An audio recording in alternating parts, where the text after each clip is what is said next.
Spotlight is a production of CTNY, the Catholic Television Network of Youngstown.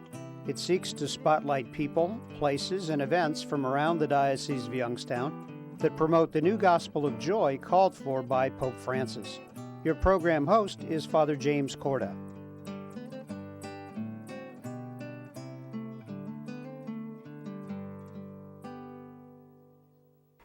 Hello and welcome to Spotlight. I'm Father Jim Korda.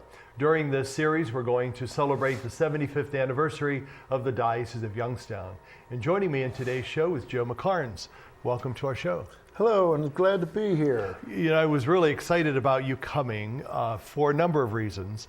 One of the reasons is because I think you have a wonderful history to share, not only personally, but also as your parish is concerned. We know that your parish is the oldest parish, not only in the Diocese of Youngstown, but really in all northern Ohio. The northern part of Ohio, yes. So let's talk about your parish and give us a brief history about it.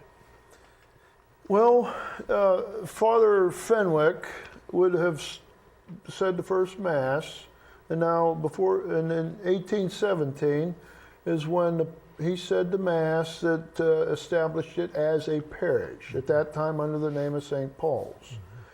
And later, since as time went on, it was St. Philip's. But back in his day, we actually fell under the Diocese of Bardstown, Kentucky. Oh, okay. And then when the state of Ohio was actually formed or whatever, then it was the Diocese of Cincinnati for several years. And then it was the Diocese of Cleveland. And then here in 1943, then the Youngstown Diocese. This was our jurisdictions of how we come through. So that in itself is quite an interesting legacy, I think. You know, it's interesting that kind of evolution, when you look back to the roots of a place, it kind of tells you a lot about it. And the parish itself, I'm sure that over these years since it's been part of the Youngstown Diocese, these 75 years, has evolved as well. In your affiliation with the parish, how have you seen the parish and the church change? Well, probably I didn't come along till 1959, and I hate to say this, but I originally grew up and went to St. John's in Summitville. That was my home parish as a child. And then in probably like the 1980s or thereabouts, then I started to go into Dungannon, and at that time lived at Guilford Lake. So, and yes, the congregation has kind of shrunk a bit. There's still dedicated people in place, and we're still there.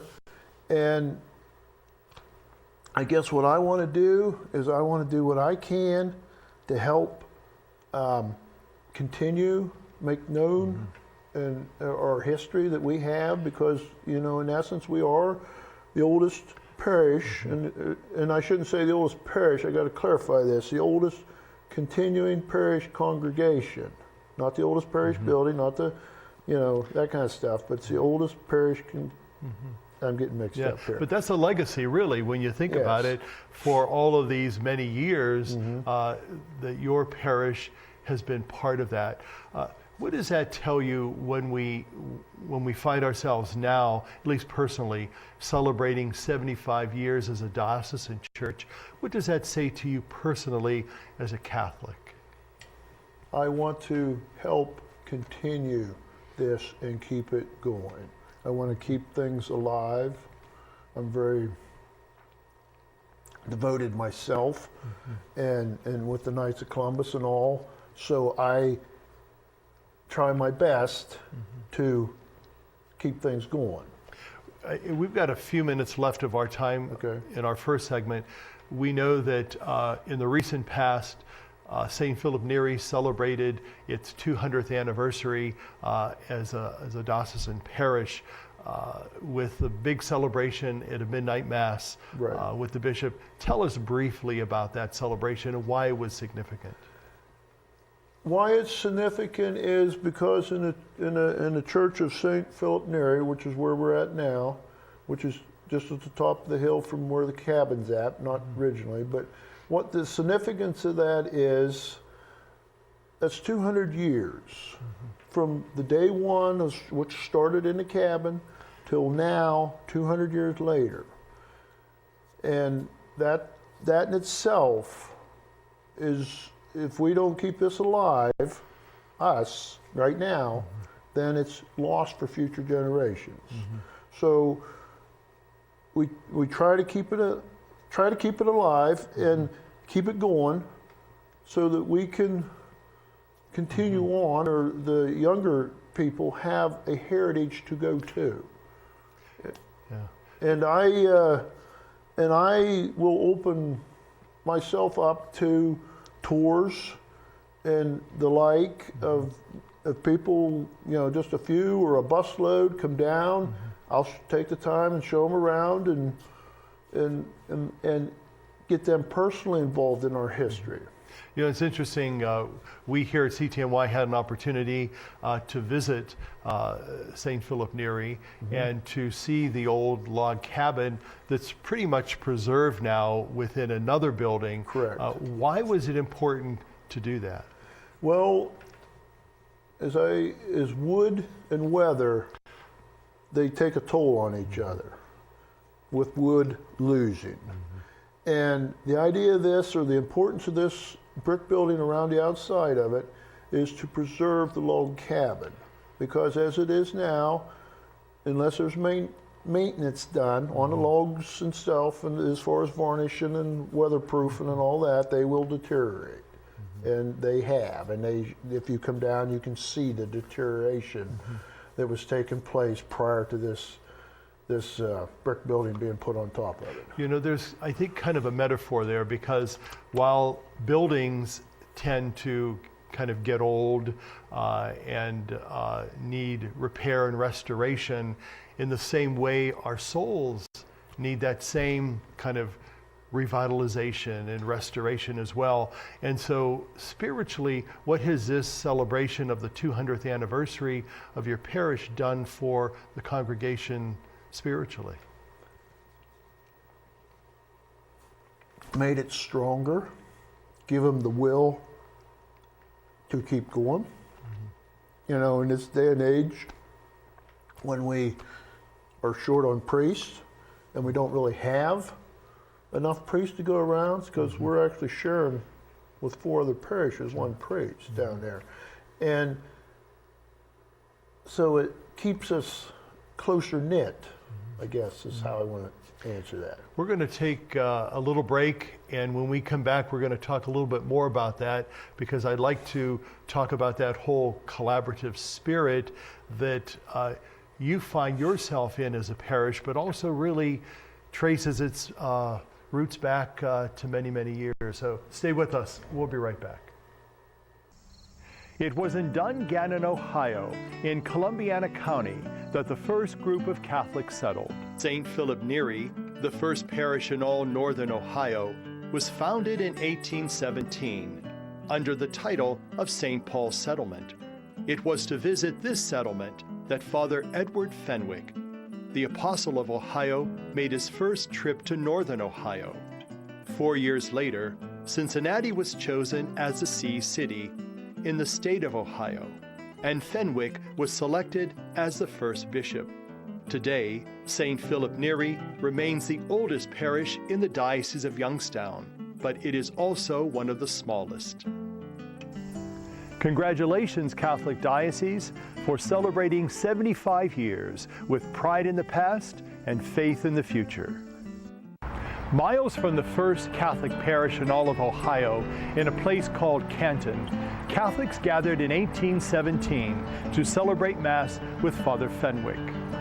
Because of limited building space, the Mass was held outdoors under a huge oak tree. The spot near the present Church of St. John the Baptist, which was established in 1823 as the second oldest parish in the Diocese of Youngstown. The oak tree grew there until 1906, when it was struck by lightning. To preserve it, the parishioners took the wood and carved a chair out of it, which remains in the church today. In 2012, St. John the Baptist was elevated to a basilica. Congratulations, Catholic Diocese, for celebrating 75 years with pride in the past and faith in the future. Welcome back to our show. I'm talking with Joe McKarns from St. Philip Neri Church. Now, Joe, I think I'd like you to tell us about some of your experiences as a young child in the Diocese of Youngstown and with your parish and with your churches. What do you remember, and what is it that you'd like to highlight for us, especially during this anniversary year? Well, since we're talking about history, my granddad, Donald T., which would be Father McKarns' dad, he was the youngest of 3 children, and he would take us around in the summertime, in the middle of the week, in the middle of the day, and go water flowers at the various cemeteries. Now, for me, growing up on a farm like that, we didn't get off the farm very much, hardly at all. And in the summertime, a lot of times, the only time you got off the farm was to literally go to church, and occasionally the feed mill. But we always went to church. So for us to get off in the middle of the week, in the middle of the day, in the middle of the summer, to go with Grandpap to water flowers, that was a treat in itself for us kids. And it was kind of a twofold thing. He was watering flowers, but we was to help him because he wasn't getting around too great, but he could do some. But he was passing history down to us without us actually knowing it. And now, because of that, I'm the caretaker, whatever that takes care of the cemetery down there at Dungan.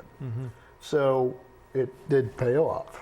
So what I would suggest to a lot of other grandparents, aunts and uncles, to take their kids and take them to the cemetery just to water flowers and visit graves. That's something that I remember very vividly.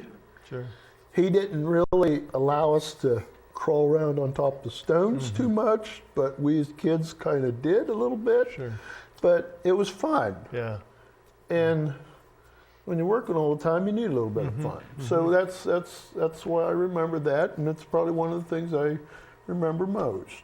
Now, it's interesting because when you are talking about that, if we didn't have people like your grandfather and our grandparents and our parents to continue to tell those stories and share that history with us, how it would have been lost, and how important it is for us as family, as communities, and also as church to share those stories and to keep that memory alive. You know, it's almost like, you know, for us as Catholics, when someone that we love has passed away, we remember them by telling stories about them. And so to keep those things alive, it's important for us to share those stories.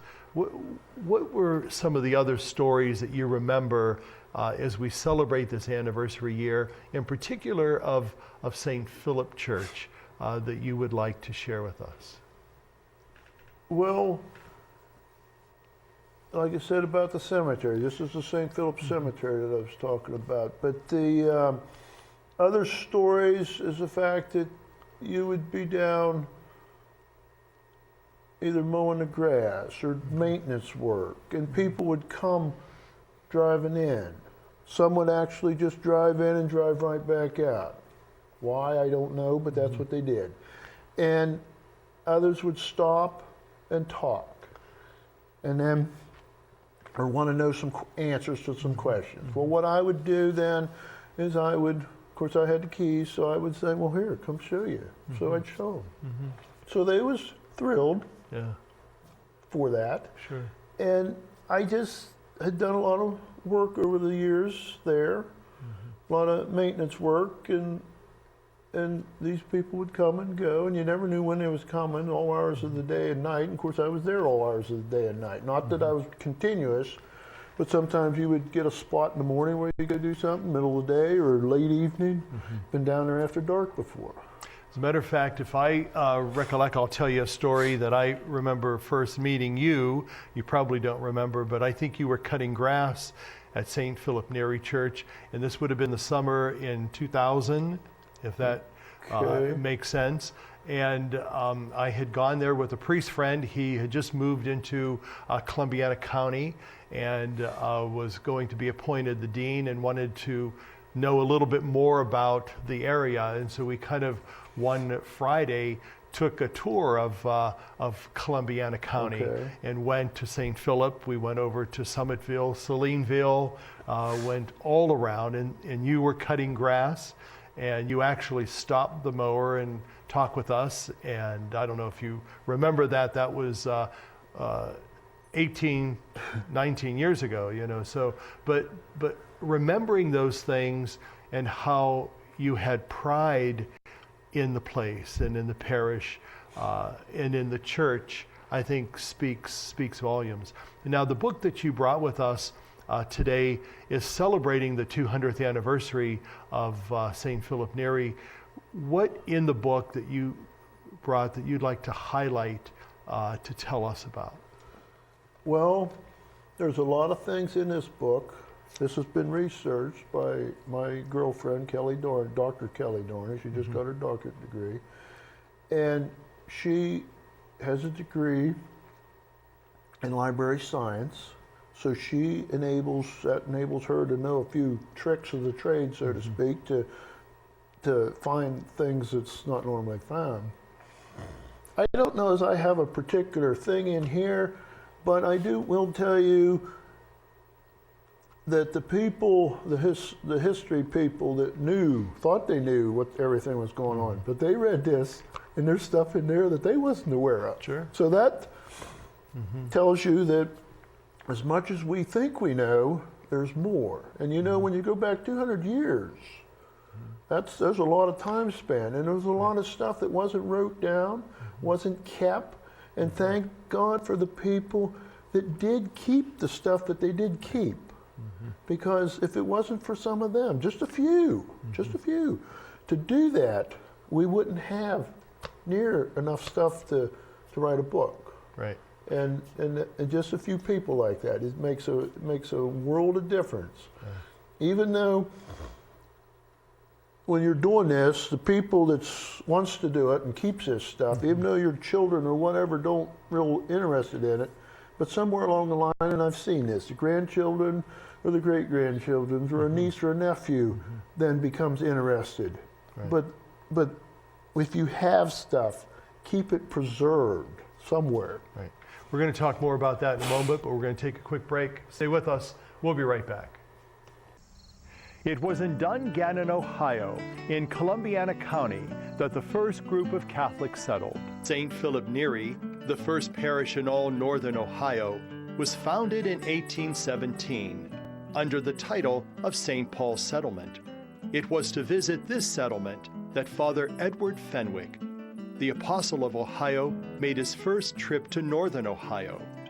4 years later, Cincinnati was chosen as the see city in the state of Ohio, and Fenwick was selected as the first bishop. Today, St. Philip Neri remains the oldest parish in the Diocese of Youngstown, but it is also one of the smallest.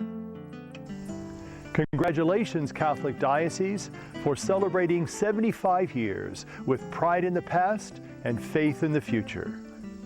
We are in our 7th year at Cristo Rey Jesuit High School. One of the things that's unique about this school is that our kids work 5 days a month at offices in downtown Chicago to pay for their education. We got telephone calls the first day thanking us for sending us those kids to their companies. 95% of our kids are the first ones in their families to finish high school, and 87% of our graduates are in college right now. No one believed that it would be as successful as it is. Well, it's obviously caught on, and we're very, very excited about it. 33 million Americans have descended into poverty. And as their futures fall, so does our nation's. Welcome back to Spotlight.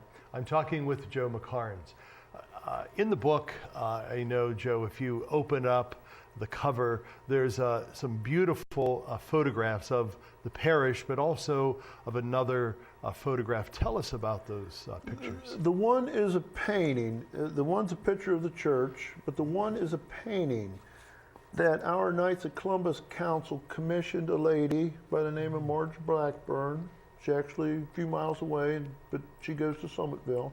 But anyhow, she's kind of an unpublished artist, and doesn't even consider herself as being an artist. But we commissioned her to paint this painting of the log cabin and the current day church, and the midnight mass. That's its title. Was for the purpose of, I guess you asked this earlier, but that was for the purpose of the first Mass being said up in the present day St. Philip Neri Church, was Christmas Midnight Mass in 1849.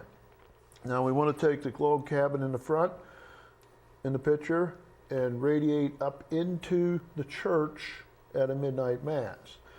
Now, this painting, when we commissioned her to do this, is now in New Haven, Connecticut, in the Knights of Columbus Museum as a representative for the whole state of Ohio, which is pretty, and it's in the Knights of Columbus Museum up there is a public museum, so anybody can go up there and see this. It's in the Gallery Estates portion of the museum, and there's a lot of things up there, so if you ever do get up there, that would be or anybody, go look, check this out.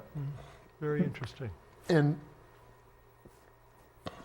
to know that that's a piece of our Youngstown Diocese history. Right, exactly. Clear up there in New Haven, Connecticut. Sure. So I'd like you to talk now about the log cabin. Okay. You know, we had a wonderful opportunity when we were there with our film crew to get some wonderful shots of the inside, the outside. Tell us about the log cabin and the significance about it, and how they actually used it for a church. well, the log cabin was actually the home, the house of Daniel and Margaret McAllister. And due to them, in a group of McAllisters where this originally was, they opened their home up to be used as a church when the priest would come around and do his sacramental duties of whatever they were or needed. And that's basically how it happened. And used that for approximately 3 years till they built the little brick church of St. Paul's. Okay. And then that's how it fit right in there. Okay. And then later, as time went on, the parish grew and grew and grew because it was kind of the focal point of the whole area around there at the time. And then the Sandy Beaver and Canal come along, and there's a huge influx of Irish and German people for building the canal, stone cutters and all. And then they had a need to build a bigger church. They knew this. But in building or knowing this, there was a division amongst them whether to build a bigger church where it was at, which was a couple miles out of town there by the cemetery, or build a bigger church in town where it's at now. That divided the congregation. Sure. So what happened was the group then that wanted to build in town did, and it's called St. Philip Neri. The other group went over to Summitville, St. John's, and built that church. Okay. Now the interesting part about this is the cornerstone was laid on September 10th, 1846. The cornerstone for St. John's in Summitville was laid September the 11th, 1846. Our first Mass in St. Philip's was Christmas Midnight Mass in 1849. Not quite done enough, but it was done enough to have Mass. So that's when they had it. Interesting. With the first Mass in St. John's at Summitville in Easter of 1852. Okay. So this was a major undertaking back then. And it took time, and you know, people didn't have much money. Right. You know, we look at today's standards and think, well, it's cheap. No, it was entirely extremely expensive back then. So, but the log cabin is preserved, and in for the 150th anniversary back in 1967, Father Culp, or Monsignor Culp, and a local historian by the name of, I'm lost there. Not necessary. But they actually went and found where this log cabin was. And since it was private, they had built, the people had years come, had built around it with a house and kind of tucked it away, hidden it away, until they went and the people at that time, I guess they ended up tearing the house down because it was pretty much hadn't been lived in, and then moved the log cabin from where it was to where it's at now. Okay. For the 150th anniversary. Okay. Now here it is, 200 years, the log cabin's still there, and we built this protective structure around it. Yeah. We've got about 2 minutes left of our time together. So what would you like to let the folks know that are with us also about St. Philip Neri and the significance of this old church that really has roots that go back much further than 1817 when you think about it? Yes. There's a lot of history here. You can see it firsthand. The chest of drawers, or the altar that was used by Father Fenwick in 1817 is still there today. Yeah. You know, it's got a little age to it, but it's still a nice looking piece of furniture and still being used today. Bishop Murray has been down. Bishop Murray has actually said Mass with this altar. We took it up to the cemetery one time for a function up there, and he said Mass on it. And also, I want to note too that we have as far as the tours goes, I've taken Bishop Murray on tours before, and he enjoys it very, very much. So these are, what I want to call them, high quality tours. So I invite you all to come down, or everybody, and call me ahead of time. And we have a website, and just I guess I'm going to do my best to help preserve this legacy and history as time goes on into the future. Well, Joe McKarns, we certainly appreciate your presence on our show today for continuing the legacy of St. Philip Neri Church in Dungannon, but also for sharing your life, your faith, your dedication to God. So thank you very much for being with us. Thank you for having me. And thank you for being with us. Have a good day, and God be with you.